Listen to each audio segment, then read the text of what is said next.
I'd like to share with you the nature of crimes. When a person has an item stolen from them, maybe something stolen from your vehicle or something stolen from your home, it's irritating, it angers people, you can feel violated. But if you think this through, the individual that stole that item only wanted to steal something of value for their benefit. It wasn't personal. Even when officers are attacked out in the field, it's oftentimes against the badge or against the individual taken into custody. It's not personal to that officer. But I'll suggest to you that violence against women is much different. Those types of crimes are intensely personal. They often present themselves as domestic violence or sexual violence.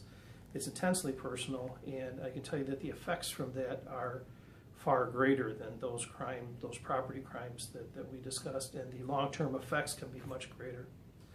So it was because of those reasons and others that the Janesville Police Department built the domestic violence team back in 2010. We realized that we were solving our domestic violence cases. We were responding to the calls. We were taking into custody the primary aggressor. But we also realized that our victims were not hearing our offers of help because of the issues that were occurring that night, and it just was not a good environment to make that extension of help and try and stop the cycle of violence. So we developed a domestic violence team, and one of the tenets of this team is that a police officer reaches back to the victim within 72 hours, and now in a much more calm environment, and with the assistance of our YWCA professionals, we sit down with these victims and share with them the options they have in the community, ways to stop the violence, ways to assure that their children are not affected by the violence. And this has become a very important program for the Janesville Police Department.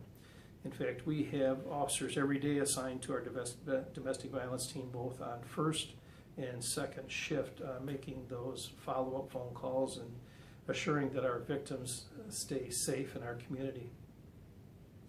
If you look back over the many years here at the Janesville Police Department, or our community, we don't have many homicides, but 2/3 of the homicides that we do have are domestic violence related. So we realized we need to do a very good job when we get these domestic violence calls.